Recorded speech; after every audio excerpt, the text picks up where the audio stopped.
Yeah, wow, it's amazing to be here with all of you. This is the first time I give a Dharma talk in English, so I'm a bit more nervous than usual, but it usually works out anyways. So, like Hannah said yesterday, the kind of theme, overall theme of this particular weekend is one Sangha. So the first thing I did when I sat down to start writing this talk was to ask myself the question, how do we create or form a Sangha? And then when we have a Sangha, because most of us come from a Sangha that's existent already, how do we stay as a Sangha? Because it's not just that we have a Sangha and then everything is fine. It's practice and it's challenging and so on. So how do we form a Sangha and how do we stay as one? And I also thought, how do we deal with being both so different in each individual Sangha, but between Sanghas in Sweden or in Europe or in the world, but also sharing so much as we already do. So these are topics that were mentioned in the introduction yesterday as well. So we're all individuals with different personalities, different qualities. So we're from mainland Europe today and this weekend. So I think officially we're from 9 countries if you just look at the centers from which we have come here. But beyond that, it's more mainland Europe because there's probably more diversity culturally, ethnically, and language-wise. I just guess. I already know that there are people from other countries than those 9 countries in this room. So I can just use myself as an example. I'm born and raised in Sweden, but I'm not Swedish by blood at all, not a single drop. But culturally I'm Swedish. My mom is from Serbia, my father is from Denmark. I have partly Icelandic blood and a bit of Hungarian blood. And if that's me, and you look around the room and there's 70 of us, I guess that there's quite a lot of mix in this room in terms of just where we're from. And that's difference and diversity. And then if you go beyond just the fact that we're from Europe, there's gender identity. Some people identifying as either male or female. Probably some of us might not identify as either of those. Some of both, something beyond, who knows. And that's, I think, a strength of this particular Sangha, Triratna, that's something that we can include more and more, hopefully. Of course, sexuality, religious background.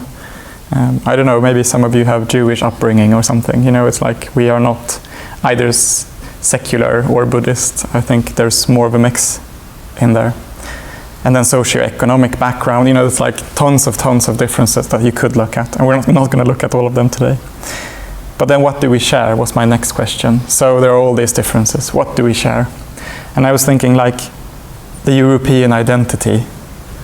I was like, is that an identity that I have? Do I feel European? And if that's the case, am I European first and Swedish or something second, or is it the other way around? And then we have the EU, and some people might be leaving the EU soon.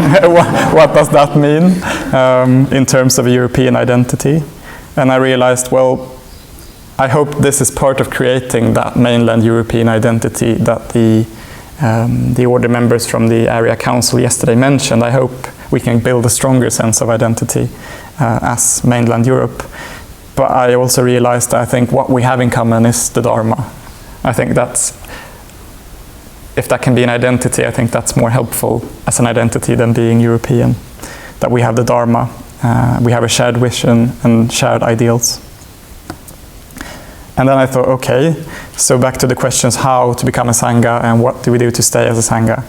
And I realized we don't have to look out there for some new research or some method, you know, beyond the Dharma. We don't need any radical ideal from somewhere else. We have radical ideals. We have methods. I always find that so interesting. The Buddha didn't just say, yeah, you can grow, you can develop. He said, here is something you can try. And he didn't just give us one method, he gave us too many to even practice in a lifetime. So we've got tons to draw from in the Dharma. We don't have to go elsewhere necessarily. That doesn't mean that we can't go elsewhere to find inspiration, but I think the Dharma is more than enough.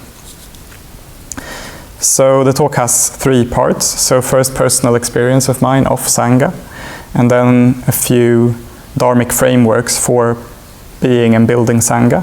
And then I thought I'd end with a poem of Bante's to bring in a more kind of mystic, mythical element without commenting on the poem, just giving it to you, and you can ponder it for the rest of your lives. So the personal experience that I wanted to mention is the same one that Toby mentioned in his introduction. So in January, Hannah and Toby came to Stockholm. So I think I had heard their names before. I think I'd seen Toby's Facebook picture. That's about what I knew about them. And then there was an email saying, there are 2 or 3 order members below 35 in mainland Europe. 2 of you are in Sweden. Could either of you or both of you come and help us in Berlin? From these people I didn't know. And I decided that I wanted to participate and contribute. So they said, oh, we'll come to Stockholm so we can discuss this more. And I thought, wow, that's commitment. So they came and they stayed with me. So like he said, in the first day, I think I met them at the central station in Stockholm. I showed them around this central Stockholm city. I think that's it. I showed them Stockholm. We went back to my place and had a planning meeting, had dinner together. And I remember us sitting around the dining table in our flat and just feeling like I knew their names this morning, and now I feel like we're best friends. And it's not in a sort of romantic movie kind of way. It was just like this genuine feeling of being friends and having been friends for ages, which wasn't the case, but that was my feeling. So how did that happen? How is that possible? I guess a lot of you might have that experience either from this weekend already or from other encounters in the Triratna world. But how does that work? It's happened before with me several times. So I think it's to do with shared daily practice. We try living the same ethical lives.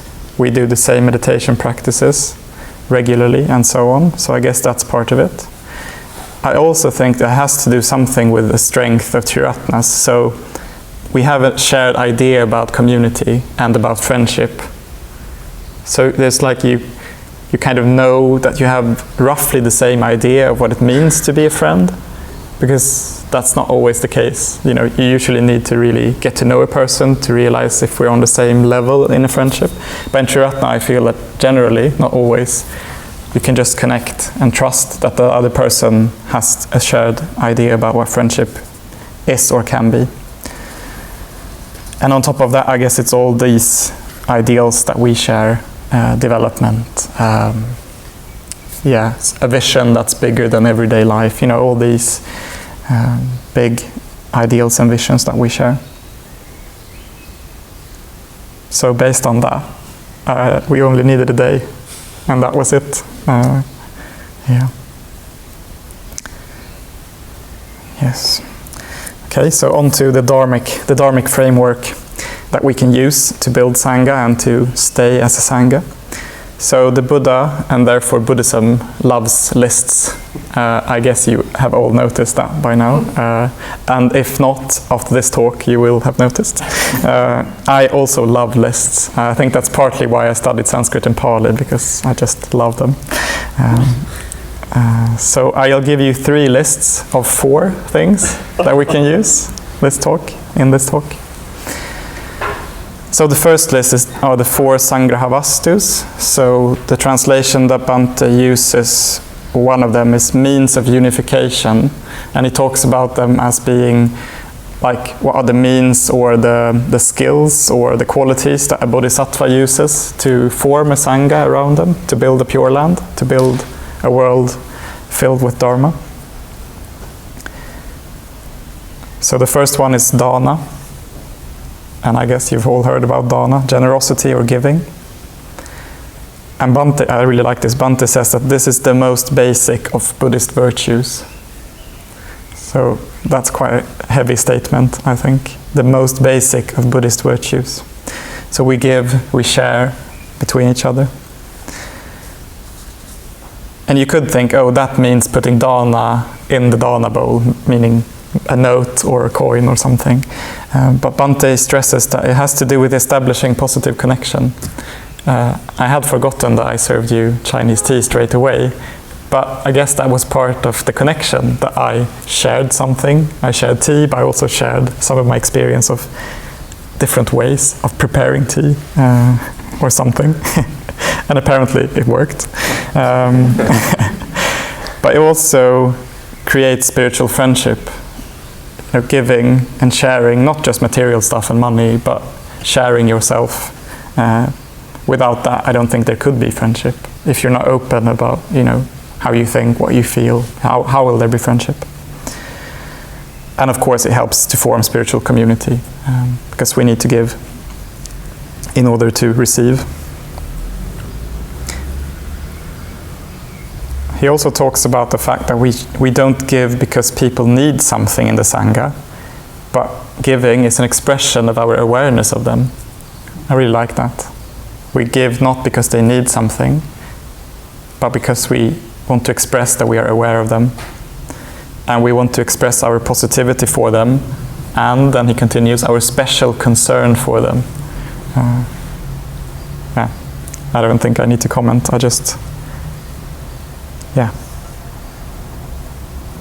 when you give, you want to show them that you care about them. It's not more complicated than that, and it really works. Then we have the second Sangrahavastu, Priyavadita, so loving speech, or positive speech maybe. So this has to do with talking in an emotionally positive and kind manner. That's Bhante. A positively emotional and kind manner. And Bhante is quick to say it's not about using special kind of language or words. So it has nothing to do with saying, oh darling, oh my sweetie.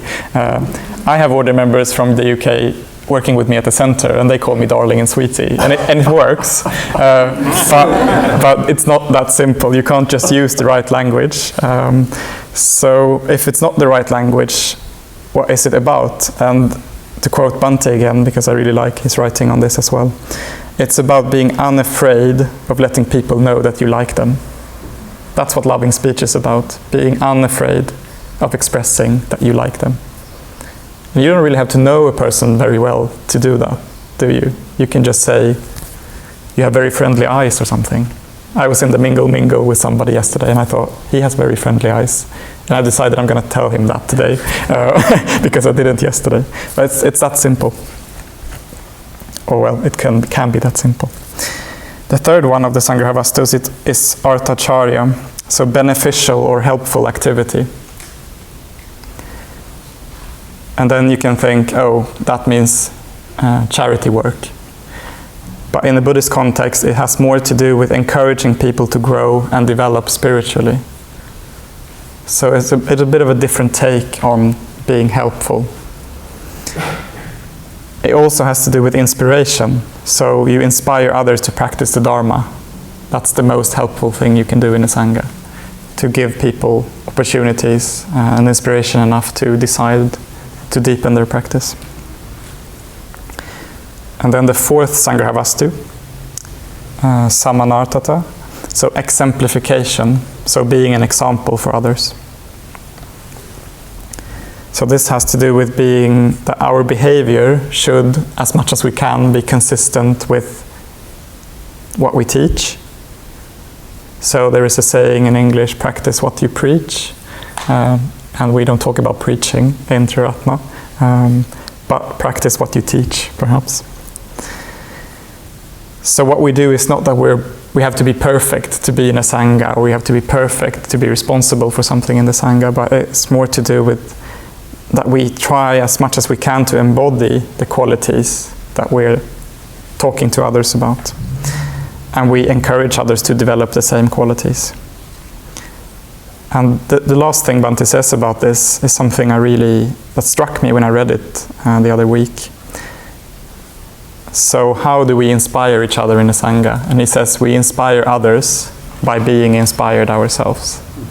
So in a sense, it's not, you can't force being inspiring, like as a kind of being a kind of life coach, touring the world, giving magical lectures or something.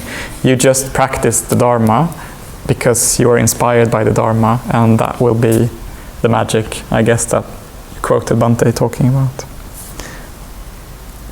So giving and generosity, loving speech, beneficial activity, and exemplification. And really, this list is almost enough to work with in a Sangha. You know, there's tons of layers to go into. But that's one list that you can use and be inspired by. Then I think a more common list, so the 4 Brahma Viharas. So I think maybe more of you might have heard of those. The first one of those is Metta or Maitri, so the one we practice in the Metta Bhavana. So friendliness, benevolence, goodwill are usual translations.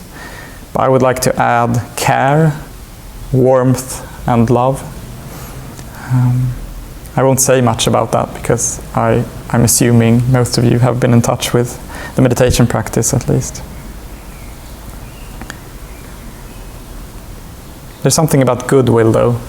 So it's not that we have to feel this huge amount of love for somebody or everybody, but we just want them to have a good life, a good, existence. Yeah. And then we have karuna, compassion, as it's usually translated. So we see and empathize with others when they're suffering. So there's a word in Pali for this, anukampa, that's a synonym of karuna, and it usually means to shake with. There's a phrase in Pali, the wise shake together with those in suffering. And I just think it's a beautiful image. But the Buddhist tradition also says that it's not enough, because if you just take it in and kind of feel it, that could just turn into you suffering more, maybe even suffering more than they do if you're not careful. So karuna has this very strong emphasis on mainly wishing people freedom from suffering. And maybe you have to realize that you can't fix their suffering, but you want them to be free from suffering. So the wish for people to be free from suffering is the main thing. Then the third one is mudita. So rejoicing in other people's happiness or merits. So it's the opposite of being envious or jealous of other people when they're happy. So I think we could really practice this on a weekend like this. You'll see people being happy, being joyful, finding new friends and so on. And regardless of what's going on for you, just rejoice, be happy for them.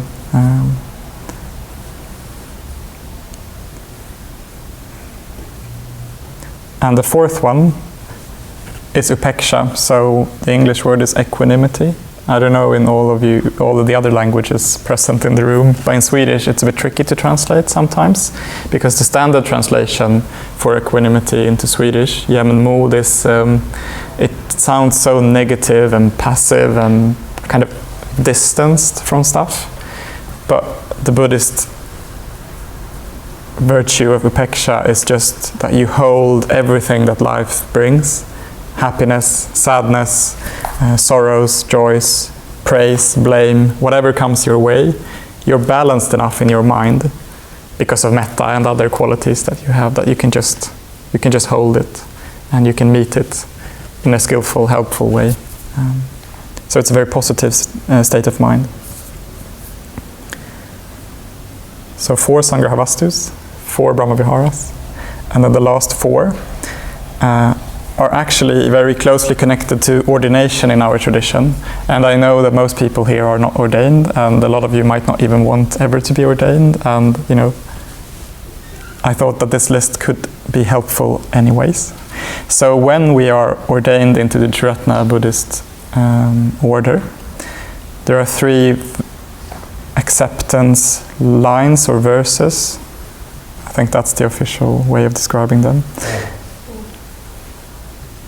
Yeah, the 4, yeah, sorry, yeah. 3 lists of 4, so... Yeah, there are 4 on my list, so... yeah. So, I think I want to use them partly because I think they have to do with the Sangha, large beyond the order, but also because I relate to them in my daily life or everyday life quite a lot, because I find them very helpful in terms of thinking of Sangha. So the first one is, with loyalty to my teacher, I accept this ordination. So with loyalty to my teachers, so that it's not teacher as in Bhante Sangharakshita, but my teachers, so they can be other order members as well. And I think for the wider Sangha, that could perhaps have to do with the fact that if we have a shared understanding of the Dharma as presented by Bhante Sangharakshita, and if we practice roughly the same kind of meditations and the same kind of ethics and so on, that has a unifying effect on the Sangha. So we're loyal to the Triratna system, not because we think it's the best in the world, but because we think that Triratna is the place for us, and we see that if we do roughly the same thing, what happened in my flat in Solna a few months ago can happen more easily, I think. The second line or verse is, in harmony with friends and brethren, I accept this ordination. So that means that we're trying to do it together, even though we are different. That's a tricky bit of Sangha. We are different, we have different opinions. We even have different opinions about Dharma. You know, you could think that we have political differences or something, but we even have different ideas about how to meditate, why to meditate, and so on. So even within the Dharma, we have different opinions, but we want to do it in harmony anyways. The third one is, for the sake of enlightenment, I accept this ordination. So what does that mean for us? For me, it means that what Triratna offers and what I'm trying to live is not just secular mindfulness, for example. So secular mindfulness is very good for a lot of people. And I know a lot of people come to our centers because of secular mindfulness. So I have nothing at all against it. But if Triratna was only a secular mindfulness movement, I wouldn't be standing here talking today. That's my personal story. So if it's not just secular mindfulness, what is it? And for me, and I think, and I hope for order members, it is the most meaningful pursuit possible. The most meaningful thing you can do with your life. And that's to try and awaken. And then the fourth is, and the last is, for the sake of all beings, I accept this ordination. So my practice and my involvement in the Sangha is not just for me. It's not for my friends only. It's not just for our Sangha locally or as a Triratna Sangha, but it's for every single being in the whole cosmos without any exception. That's why I wanted to join the order. So we have these 4 acceptance verses, and I think we can use them as a Sangha. We don't have to relate to them as order members, but just, what does it mean to follow a particular system of practices, for example? What does it mean to see differences as part of being a Sangha, but also remembering everything we share?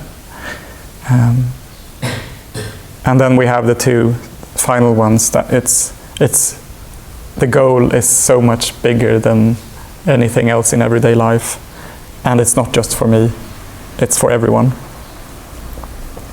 So there are 3 lists of 4s that I think we could use, and if we use them more, or I think we already use them in Triratna, but if we use them more, if we keep doing it more and more skillfully, because I guess that's it also, we have to realize that we're trying our best, hopefully. And if we do that, we will deepen the practice that has to do with Sangha.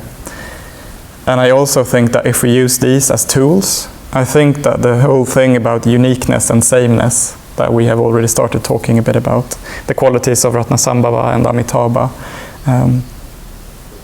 they will both become strength. Like if we use these as tool sets, then I think that differences and sameness will become strengths instead of challenges and problems.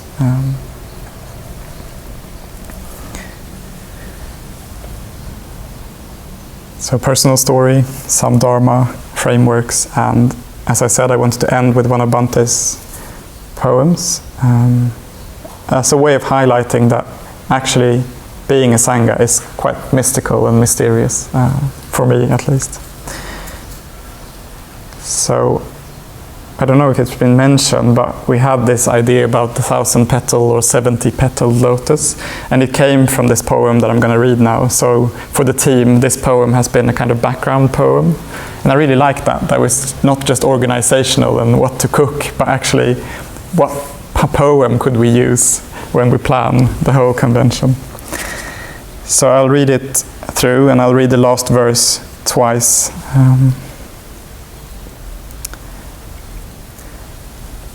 So love grew up between us like a flower, though neither made a sign or breathed a word, content to watch it growing hour by hour, and see its petals by the breezes stirred.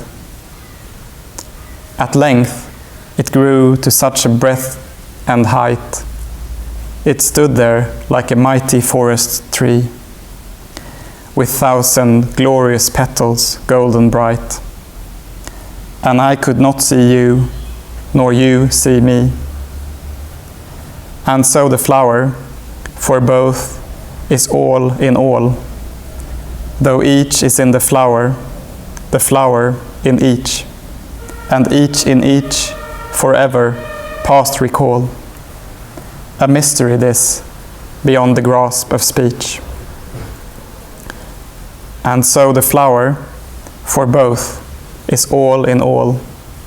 Though each is in the flower in each, and each in each, forever, past recall. A mystery this, beyond the grasp of speech.